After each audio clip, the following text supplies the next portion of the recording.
And tonight on PM Express, a conversation about the fate of the Domikwa MP as Speaker of Parliament, Alban Bagbin, rules on the report of the Privileges Committee on Adwoa Safo's absenteeism in Parliament. As you may have followed, the report recommends that the Domikwa seat be declared vacant. But the Speaker says that decision must be subjected to a vote in Parliament. Well, the majority is tonight challenging the Speaker's stance on the matter. Its leader, Ayisha Ibrahim Sabonso, has been expressing discomfort with the ruling he says doesn't sit with Article 97 of the Constitution 1992. The majority is threatening to file a motion against the Speaker's ruling. But what does all of this mean to the Domikwa seat? And that's what I'm going to be taking you through. So you may have followed conversations about what the majority is saying about the decision that the Speaker has taken. It's basing its argument on Article 97. What does Article 97 say at all? A member of Parliament shall vacate his seat in Parliament, A, upon a dissolution of Parliament, B, if he is elected as Speaker of Parliament, or if he is absent without the permission in writing of the Speaker, and he is unable to offer a reasonable explanation to the Parliamentary Committee on Privileges from 15 sittings of a meeting of Parliament during any period that Parliament has been summoned to meet and continue to meet, or if he is expelled from Parliament after having been found guilty of contempt of Parliament by a Committee of Parliament. These are some of the issues contained in Article 97, which the majority leader, Ayisha Ibrahim Sabonso, bases his argument on. He also talks about the standing orders of the House, and he says there's a breach with that, with the decision of the Speaker. But where is all of this coming from? You recall that Speaker Alban Bagbin denied reports that he gave permission to Domikwa MP Sarah Adwoa Safo to absent herself from the House on health grounds. Now, according to him, it's not the Speaker who determines who's present and who's absent. The vote and proceedings is supposed to capture those who are present and those who are absent. So there were two other NPP MPs who had absented themselves from Parliament. And you remember Henry Korte, and you remember the Asin MP, Kennedy, Japan. All of them were cleared by the committee. Adwoa Safo was the one remained to be cleared. And as you may have heard the Speaker say, this decision needed to be taken because of the critical nature and the public interest. Tonight, I've been joined in the studio by George Kweku Ricketts-Hagan, ranking member and privileges, ranking member on the Privileges Committee of Parliament. I've also been joined virtually by Dr. Rashid Rahman, his Executive Director of the Africa Center for Parliamentary Affairs, and Inus Husseini, who is former MP for Tamale Central and also former ranking member on the Constitutional, Legal and Parliamentary Affairs, joins us this evening. And just like the Speaker has been saying, this issue is critical and has public interest, and that must be carefully considered. Let's break it down for you after this break.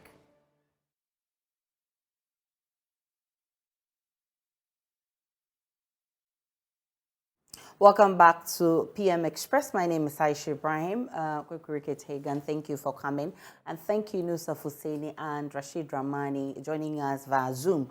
Of course, it was heated in Parliament on the floor of the House today. This is how it unfolded. Let's get snippets of it, then we can follow the conversation. The House has been deeply divided over what should happen to Domikwa MP Sarah Adwoa Safo after it was established that she absented herself from Parliament for more than the constitutionally allowable days. The Privileges Committee recommended that her seat should be declared vacant. The majority held the view that the committee's report must be final. The minority disagreed. The Speaker has now made a decision. It goes without saying that the preliminary objection of the majority leader to the admissibility of the motion for consideration of the report of the committee is hereby dismissed in limine. Representation is so crucial that it cannot be left to the subjective view of any person or group of people, but the whole House. And with your own earlier statements that you made in this House relating to this same thing, very inconsistent. To that extent, Mr. Speaker, I'm serving notice. We know what to do. We come with a substantive motion to challenge your ruling, which I find very obsequious. Very obsequious. And it doesn't sit in this House. This response from the majority leader generated some exchanges between him and the speaker. That word, offense against the Order 93, and I'll ask you to withdraw that word and apologize to me. Is it the first time the word unfortunately has been used in this House? Or you want to reset the rules of this House? So you had the majority leader, Chairman Sabonsu, arguing it out and challenging the decision of the Speaker of Parliament. Thankfully, one of them is here. He's actually the ranking member on the Privileges Committee. So, Richard Hagan, you worked on this whole, your committee worked on this, and that has led to the decision of the Speaker. What really went into it that has actually led to this decision? Thank you very much, and good evening to your viewers or our viewers and the colleagues that you have, I believe on Zoom or somewhere. On Zoom. Yeah. And first of all, let me put it on record. I think this information has been going on that the committee has recommended that Honorable Adwoa Safo seat should be declared vacant. There is nothing in a report that actually makes that recommendation. But the chairman of the committee states categorically so. It's been a talking point by the chairman of the committee and other members of the privileges or the majority who are saying these things. But I have the report here in my hand. What does the report actually say? In the report that actually say that. I think this is a public information now because it was put, so I can actually just, the last bit of it. Yeah. Basically, it has two views. And obviously one view is that of the majority view, and then the other is the view of the minority. Okay, that can happen. Yeah. It says here, let me just read the last bit. By provisions, I believe that's the right one, yes. By the provisions of Article 97 1C of the 1992 Constitution, the onus is on Honorable Adwoa Safo to provide a reasonable explanation to the Privileges Committee why she shall not vacate her seat. Okay? For having absented herself for 42 sittings during the period under consideration. Now, 9.2 of the same conclusion says the minority members of the committee conceded that reasonable efforts were made to get Honorable Adwoa Safo to appear before the committee. However, the minority members are of the view that lack of response of Honorable Adwoa Safo to the numerous invitations of the committee should be reported to the House without conclusion.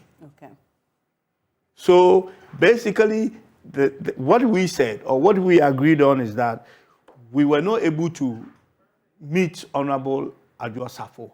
And for that matter, we are reporting back to the Speaker or to the plenary that we were not able to reach her. And some of the things that happened was that we said, look, natural justice suggests that if you are not able to hear her, you cannot actually punish her. And it's up to the Speaker then to decide what the next step, is. But when the report came out, or even before the report came out, there were a lot of talking points, as you rightly mentioned, my chairman, that she should vacate her seat or she's going to. And he actually went ahead to say that we are going to inform the EC and all that. But that same rule that you're referring to, that has led to this inconclusive decision. The natural justice rule says that if you give the person opportunity and the person refuses on countless number of occasions to honor that opportunity, then that person has missed it. Well, you know, you said refuses. Okay. I mean, there is no proof here that she has refused. What has because happened we have not, over the period? Nobody Did you knows. invite her? We have invited her on numerous occasions. And what has been her response? Why she hasn't been able to meet you? She's not even come back to say that I'm coming and she didn't come, or I'm not coming. Okay. It's been complete silence. And you think the committee should take it kindly with that? That is where it is a decision that should go back to where the referral actually came from. Okay. And that is the Right Honourable Speaker. And we cannot declare her seat if it's going to end up that a determination will be made out of any recommendation given by us. That has to go through some deliberation and debate. And this is what the Speaker is referring to. That 30 or 31 of us cannot make such a critical decision for a member of parliament to, you know, lose their seat, whatever the reason is. Okay, but the majority leader actually cites Article 97, and you rightly said 97C, Yeah. which indicates, and just for purpose of reference, let me quickly read that Article 97 1C. 1C. Yeah. It says if a member of parliament is absent without the permission in writing of the speaker and he is unable to offer a reasonable explanation to the Parliamentary Committee on Privileges from 15 sittings of a meeting of parliament during any period that parliament has been summoned to meet and continues to meet, or what does the standing order... So he also talks about the issue, the standing orders, what the standing orders also provides on the same thing. Yeah. I want to understand what the standing orders say about this. Well, it's pretty much along the same lines on 16 1 C, 16.1 actually. Okay. Pretty much is on the same line. Yeah. But when you go to 18 says, and 18 is the one that it's quite critical here. Because to declare a seat vacant and actually go ahead to do anything means that you have the power to actually do that declaration. 18 says that the seat of a member shall be declared vacant by Mr. Speaker under 1B to H of Article 97. Okay. So the point we are trying to make here is that if you don't have the powers to declare someone's seat vacant, you cannot go about talking about it. Our job was to make a recommendation, and that is what we have done. And this should come as a motion. It's the issue of admissibility, what brought this whole speaker's ruling. Okay. Whether, you know, we will admit this as a motion. In that case, we will deliberate and debate it, or it should come as just an information, which means that the Privileges Committee has the power to actually declare a seat vacant. Okay. Well, Ayisha Ibrahim has also joined us. He has been the ranking for the Constitutional, Legal and Parliamentary Affairs. Of course, this is the Speaker's ruling versus the constitutional provision and the standing orders of the House. Honorable, I'm grateful that you joined us, but what's your own reading of this whole decision by the Speaker? Was he right or wrong?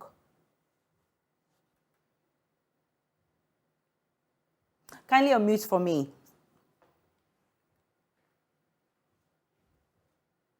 Ayisha Ibrahim, kindly unmute. Yeah, can you hear me? Great, loud and clear.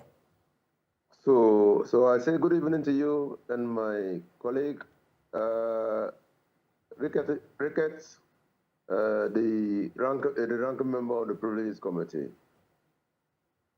Indeed, I have said on numerous occasions that when you look at Article 97, the preamble statement is mandatory, forceful.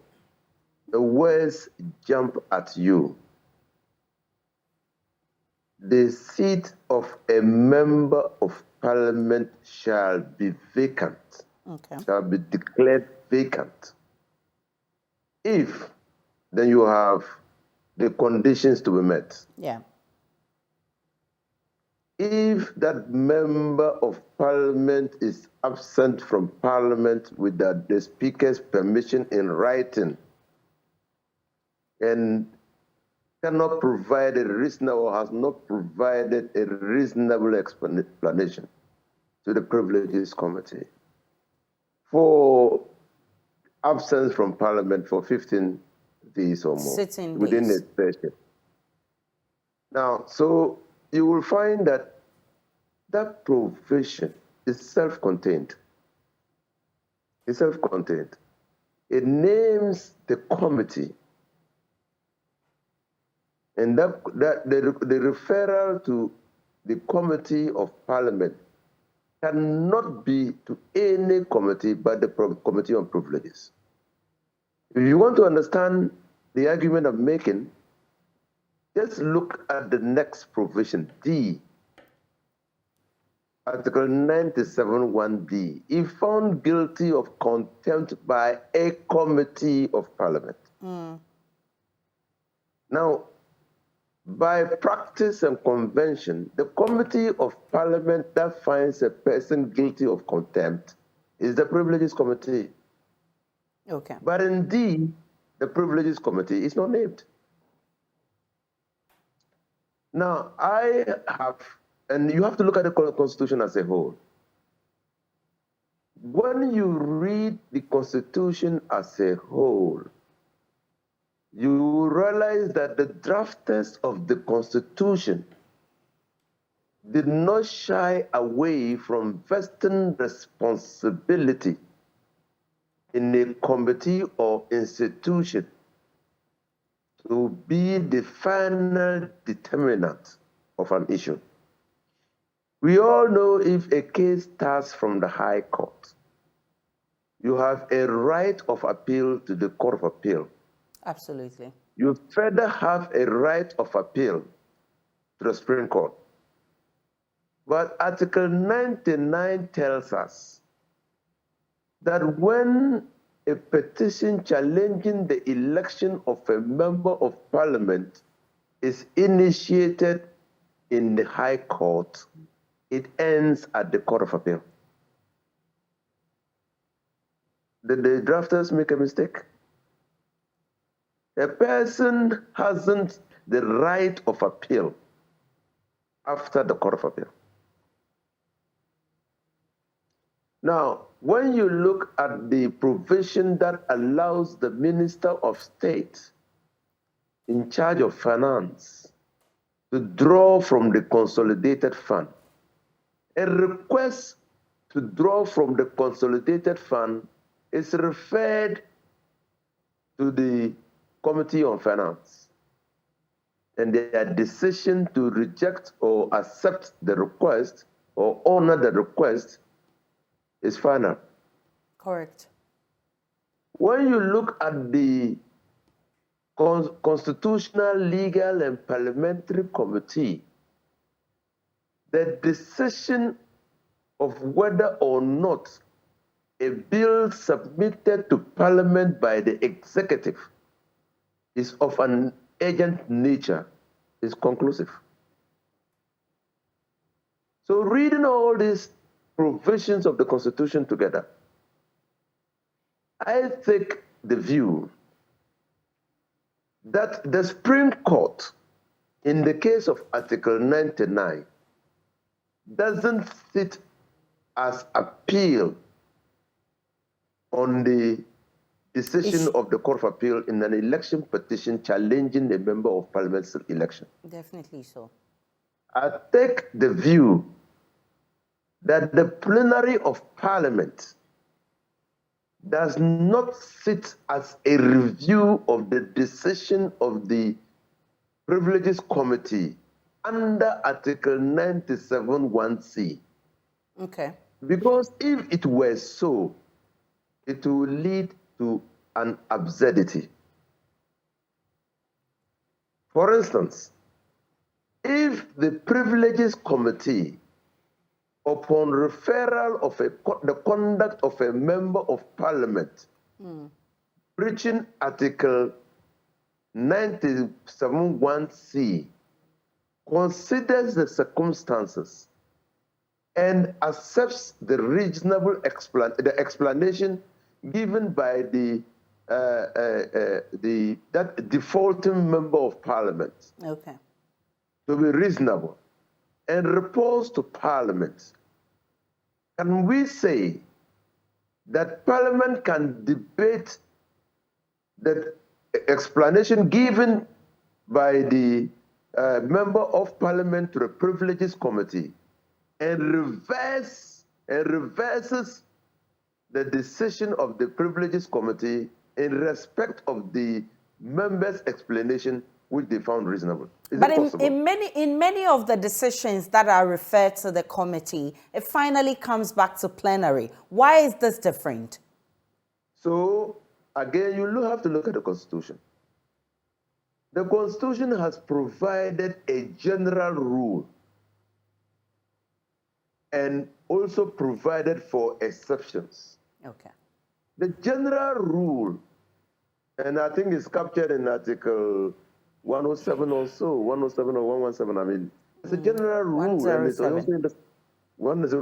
There's a general rule that where a matter, underlined, a matter is referred to a committee of Parliament, underlined. The committee shall deliberate on the matter and report to Parliament. The referral and the report of the committee shall be the subject matter of debate on the floor of Parliament. That's a general rule. The exception is where the Constitution has vested authority. For instance, the ranking member has said, and I agree with him, that the chairman of the Privileges Committee has no power to declare a seat vacant. The chairman of the Privileges Committee, when they consider the conduct of a member of Parliament in regards to Article 97(1)(c), and make a determination, that determination would be in the report that they have produced, and recommend to the Speaker, if the determination is to the effect that the seat be declared vacant, they have to make that determination of whether or not the explanation was reasonable. And if the explanation was not reasonable, this is their determination. They have to, it's a duty. It's a duty imposed on them by Article 97(1)(c). It's a duty. And if they make that determination, they then recommend to the Speaker to declare the seat vacant. Mind you, the Speaker is not a member of Parliament. He presides over deliberations in Parliament. And so when the committee makes that determination, the Speaker is enjoined to tell the members of Parliament the determination of the committee and the recommendation to him to declare it vacant and what he intends to do. Well, the member of that committee says they did not categorically say that the seat should be declared vacant. What was reported was actually an inconclusive decision. And so in this situation, what is the Speaker supposed to do? That is the problem.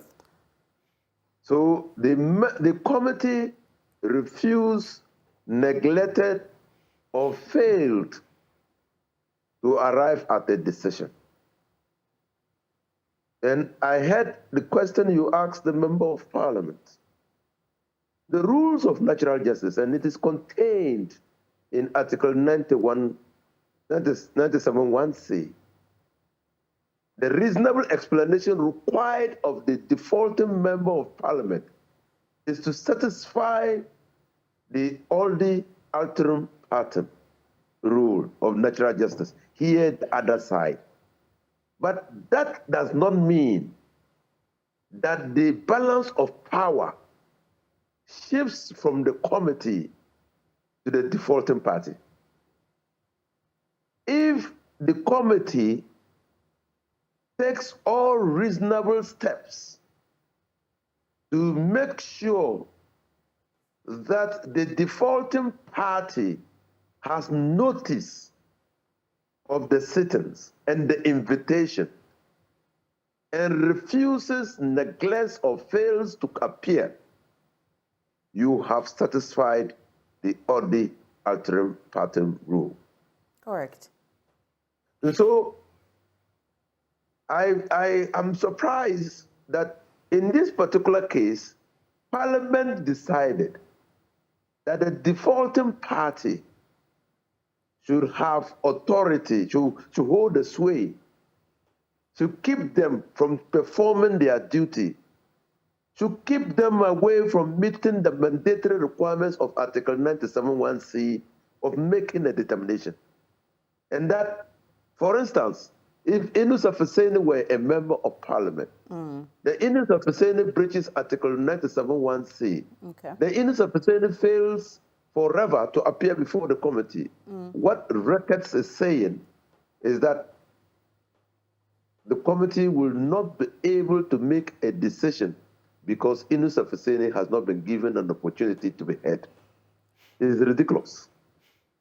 Interesting. Very ridiculous. Interesting explanation there. Let me bring in Dr. Rashid Rahman. Doc, we've been in this together since it started. Now, the Speaker seeks to settle the matter once and for all, especially when he says it has public interest and therefore it must be put to rest. Today, you've heard what transpired in Parliament. How does this come across to you? Thank you very much, Ayisha, and a hello to my senior colleagues there. I think,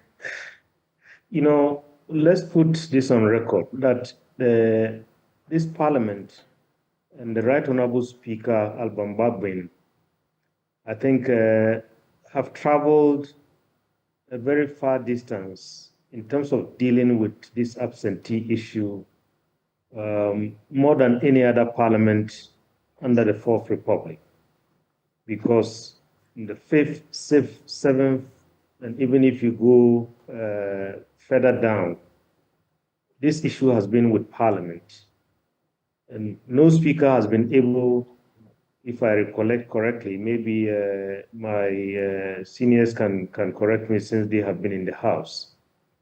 No speaker has taking this to the level where the Right Honorable Alban Bagbin has.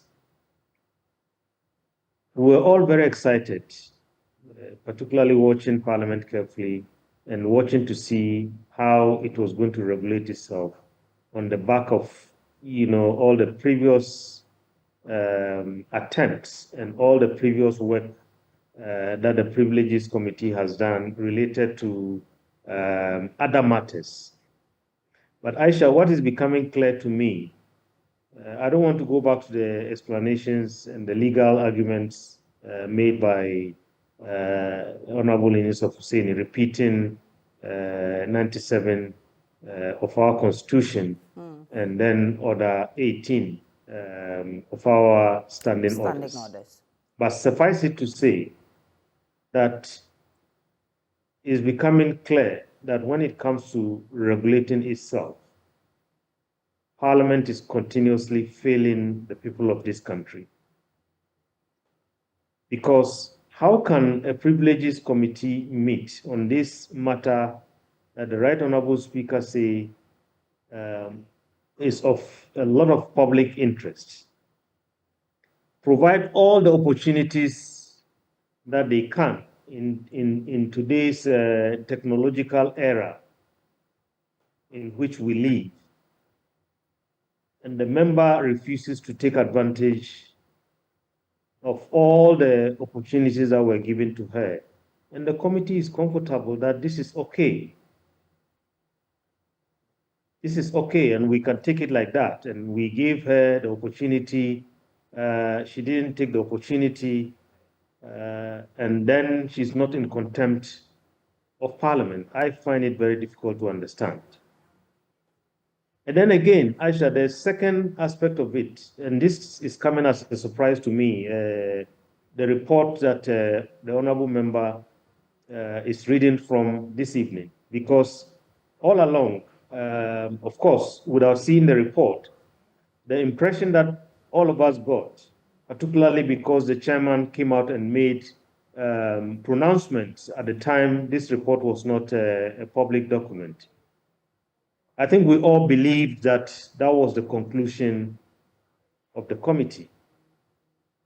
And I find it very, very difficult to understand how senior parliamentarians would sit and work at the level of a committee, and then we are hearing different conclusions that are completely different from the report that the committee has put together. All this to say, I think is an indication clearly that we cannot rely on Parliament to regulate itself. And let me go to the framers of the Constitution. You know, as the Right Honorable Speaker said, declaring a seat vacant and denying a people of representation is a serious matter. And this is the first time that this has been put to a real test. And it looks like we don't have the courage to walk that path, to its logical conclusion. And that is why, Aisha, if you go to a number of Northern European countries in their parliaments, they completely avoided going that route. So the options that they have adopted, I believe, knowing that perhaps they cannot regulate themselves and they cannot be harsh on their fellow members, they adopted the financial sanction kind of model. When you are absent from Parliament for a number of days and so on and so forth, I think you get punished by the financial kind of benefits that you receive from Parliament. And are you suggesting that given our situation, we should consider amending our constitution and adopting this kind of style? Well, I believe, it's becoming clear that we cannot rely on Parliament to travel this route, because what is appearing to me is that, when issues like this come before the House, and given all the arguments that we are hearing, it looks as if at different times there are many considerations that are taken into account apart from the spirit and the meaning of the law. Because the common question that everybody on the street is asking is that why should the MPP be wanting to expel the member from the House, and the NDC is against that?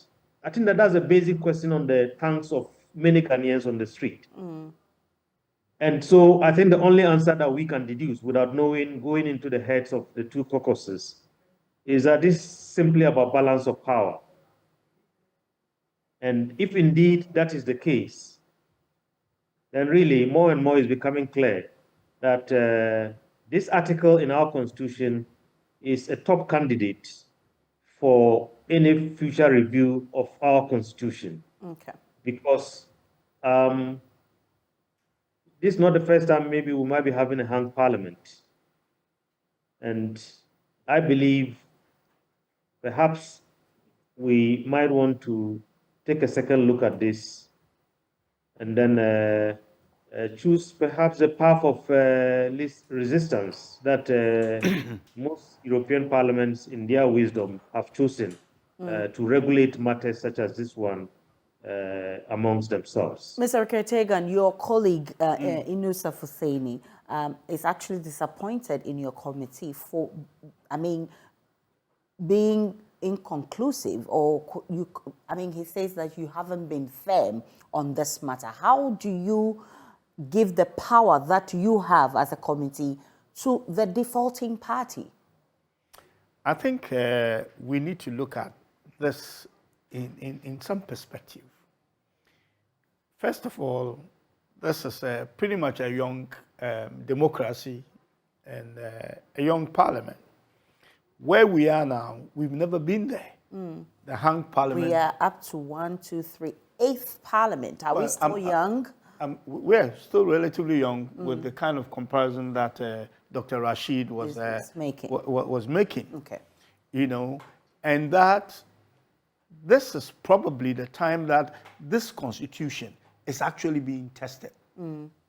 Because many a times things have gone through without any serious challenge because of the nature of or the kind of balance that we had in Parliament.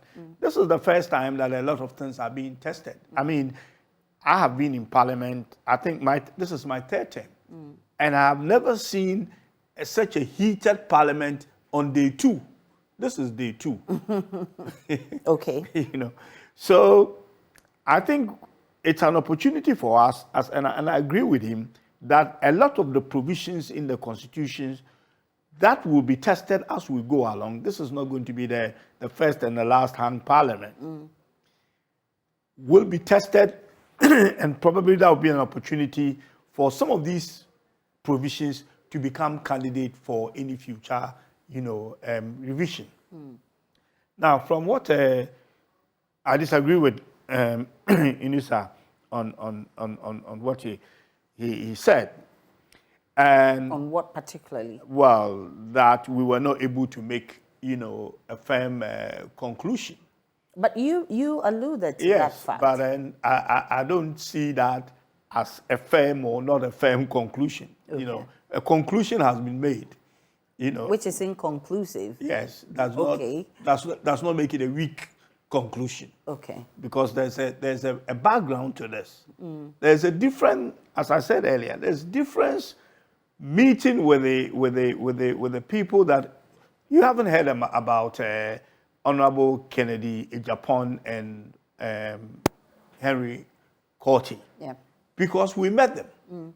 And some decision, we arrive on some kind of a determination or some kind of a recommendation. I believe your committee has rules and regulations guiding how the committee should do its work. Absolutely. So much so that if you've been giving, and this comes to the fairness that Saynu Safoseni is talking about, you're supposed to deal with a person. You've given her all the opportunities that she needs to appear before the committee. Her other colleagues have taken that opportunity and they've appeared before the committee. Absolutely. Are you saying that the committee cannot take a firm decision? As I said, we are in more or less a new kind of territory on this issue.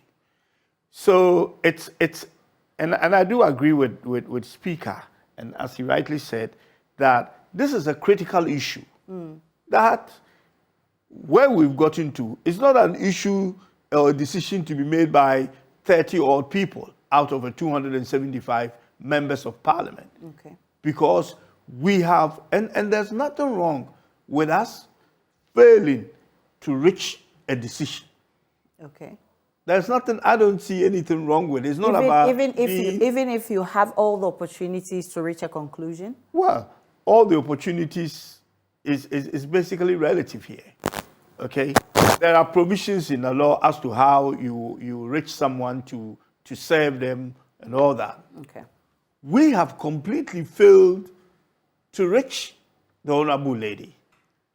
We have never arrived in this area before.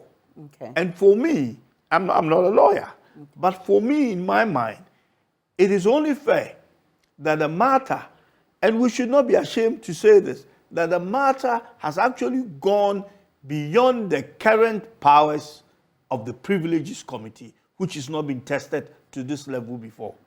And it is right, for that matter, to go back to the plenary for that determination to be made by the whole House through the process of deliberation and debate on the recommendations that we were, whether they are inconclusive or conclusive. There is a recommendation there to make a determination on it, and then the Speaker will obviously, end up doing whatever the Speaker has to do. I am a bit uncomfortable that if we had said at the committee that, look, we have been given the powers to do this, let's arrive at a conclusion. That is what is expected of us. So let's come to some conclusion, even if we are not sure of it. We are putting our hands up, not reason of incompetence, but we are at a territory that we've never been before. We've never actually been here before. This is how laws are looked at and how laws are reviewed and how laws are changed. Okay. What we are doing is for future generations to come and have a look at. And we have to make sure that we get it right, because as Doc said, this will not be the first time we will have a hung parliament. This will not be the first time that people will be absent and they will be put before the court of parliament. Isn't it why you should actually take a decision on this to serve as precedence? It's a process. And this is the last leg of the process where, look, this thing could end up in the Supreme Court. Parliament makes laws. We are not interpreters of law. But you are a master of your own game. Well, that's what we And think. your work is closed doors. Well, time and time, things are coming out to show that whether we are masters of our own game or not. But that's Because been your argument all out. well, I it's remember been- the case of Justice Abdullahi. Absolutely. You argue that the Supreme Court has no business in interfering in your issues. But then- why do you need the Supreme Court now? But then this particular parliament has shown that, or events of this parliament has shown that we have certain things, other things that went to the Supreme Court. So the whole thing about being masters of your own rules and all that, everything here is being tested at the moment. And I want us to see the process and then be able to make corrections along the line, rather than to say that, look, this sits with us, let's deal with it the best way we know how, and to be seen that we have actually dealt with the issue. Well, your colleagues in the majority said they intend to file a motion against the Speaker's decision. How do you react to that? Well, if they do it the right way, they have the right to do that. I mean, they are not challenging, if they want to challenge the ruling, which I think was what happened, earlier on. The Speaker actually pointed the majority leader to the right process. And I believe that is what the advice they have taken. It is in their constitutional right to do that. So this is how we are evolving from all these things. These things have been lying down quietly in Parliament for 30 years, which is the Fourth Republic. Okay. And now this hung Parliament is basically, probably, as I said, I'm not a lawyer, but it is exposing some of probably the weaknesses we have in our Constitution. Mr. Adwoa Safo, so this is it.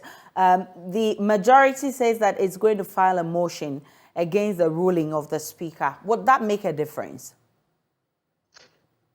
Well, that is the procedure where a Speaker makes a ruling or a determination and you disagree with that determination. You file a substantive motion to challenge the decision of the Speaker, but you require two-thirds majority to overrule the decision of the Speaker. It's a very tall order. I'm not sure he knows the implication of what he is saying. It might be on record that the decision of the Speaker was challenged, but to get a reversal, why, to like sending a camel through the eye of a needle. Now, any time I listen to my colleague, ranking member of Parliament, I get the distinct feeling that they are running away from something that we don't all know. Precedents are created when new situations arise, so that you give directions to future generations as to how the situation was dealt with. Nobody is saying that they should have found Adwoa Safo guilty or punish her for dereliction of duty. And talking about dereliction of duty, Article 97(1)(c) frowns on dereliction of duty, and I agree with the Speaker, except on different grounds. That representation is so important. It's so important in the 1992 Constitution, in this current political dispensation, that the framers of the Constitution are prepared to sanction, to give the highest form of sanction to a member of Parliament. That is, declare that member of Parliament seat vacant. That should tell you the premium that the drafters of the Constitution put on representation. And so, if a member of Parliament, having been elected to Parliament to represent his or her constituents, decides to treat his constituents with impunity, that member of Parliament ought to be sanctioned. Indeed, the Constitution also anticipates that there could be circumstances, situations, that will make a member of Parliament absent him or herself from Parliament for more than 15 days. That is what we are not looking at. If a member of Parliament under Article 97(1)(c) wants to absent him or her. All right, so I believe he wants to talk about, if he wants to abstain for more than 15 days, then there must be a reason or must be given permission. Okay, I'm told Mr. Yusuf Hussein is back. Kindly unmute for me, Mr. Yusuf Hussein.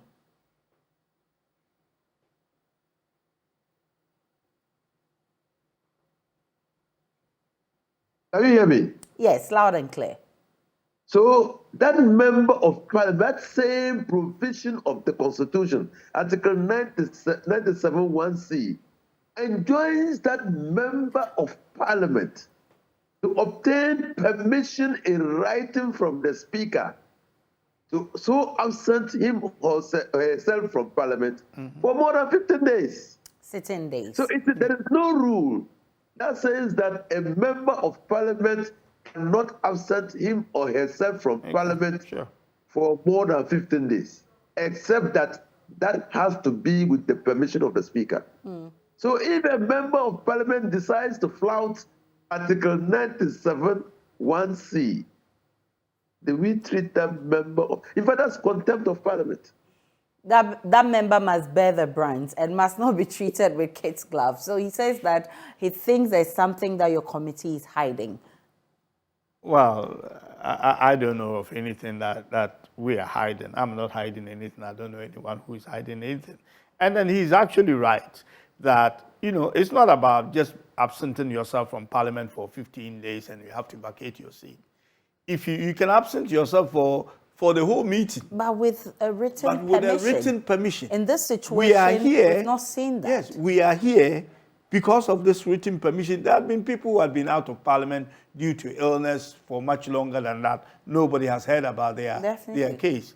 We are here because of the written permission that these three honorable colleagues did not seek. From the Not Speaker. even granted. They didn't seek it for it to be granted. And that is why we are here. Now, as I said, we have basically exhausted all the avenues available to you. Available to us.